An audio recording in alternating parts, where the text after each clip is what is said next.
జ్ఞాపకాలు స్థాపించుము, ఆనవాలు అందించుము. జ్ఞాపకాలు స్థాపించుము, ఆనవాలు అందించుము. మౌలికలు స్థిరపరచుము, మాదిరి బలపరచుము. మౌలికలు స్థిరపరచుము, మాదిరి బలపరచుము.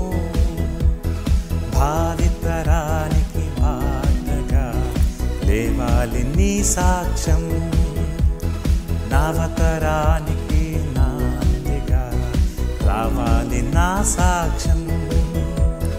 దేవుని గొప్ప కార్యములన్నీ యువతరమంత గ్రహించాలి.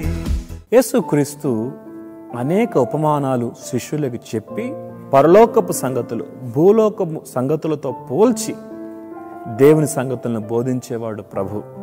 చాలా ఉపమానాలు చెప్పాడు. ఈ ఉపమానాలన్నింటిలో ఒక ఉపమానం వారిని బాగా కలవరపరిచింది. అందుకని యేసు ప్రభు దగ్గరికి వారు వచ్చి ఆయన్ని అడుగుతున్నారు, ఈ ఉపమాన భావం ఏంటి మాకు తెలియచెప్పండి అని యేసు ప్రభుని శిష్యులు అడుగుతున్నట్లుగా మనం చూస్తున్నాం. అదేంటంటే గోధుమ గొరుగు గురించిన ఉపమానం. మనిషి కుమారుడు విత్తన విత్తనాలేమో గోధుమలు. గోధుమలు ఇవి రక్షించబడిన వ్యక్తులకు సాదృశ్యం. గురుగులు అనేవి రక్షణ పొందని వారికి సాదృశ్యం. గోధుమల్ని దేవుడు విత్తితే దాని మధ్యలోకి గురుగులు ఎలా వచ్చాయి? ఇది పని వారికి చాలా కలవరం కలిగించింది. కాబట్టి యజమాని దగ్గరికి వచ్చి, యజమానుడా, మనం గోధుమల్ని విత్తాం కదా, ఎలా గురుగులు మలిచాయి అనగానే యజమానుడు అంటాడు, ఇది శత్రు చేసే పని అని యజమానుడు దాసులకు చెప్తారు. ఆ దాసులు అన్నారు, మేము వెళ్ళి వాటిని పెరికి కూర్చుట నీకు ఇష్టమా అని అతన్ని అడగగా, అందుకు అతడు, వద్దు, గురుగుల్ని పెరుగుచుండగా వాటితో కూడా ఒకవేళ గోధుమలను పెళ్ళగింతురు, గురుగులతో పాటు గోధుమలు తీసేస్తారేమో, కాబట్టి వద్దు అన్నాడు.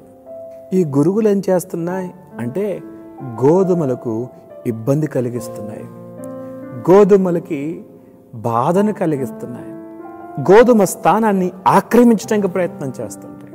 గురుగులు కీడు చేస్తున్నాయి కానీ ఆశీర్వాదకరంగా లేవు.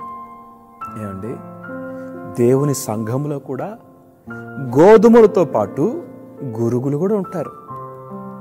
మేము దేవుని బిడ్డలమే అంటారు, మేము రక్షణ పొందిన వారమే అంటారు.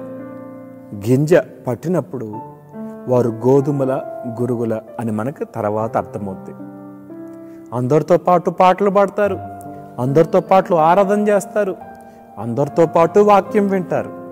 కానీ వారి ఫలాలు చూస్తే గోధుమల స్థానంలో గురుగులు ఉంటాయి. మీరు ఆలోచించండి, గోధుమ చెట్లు ఎలాగ ఉంటాయో గురుగుల చెట్లు కూడా అలాగే ఉంటాయి.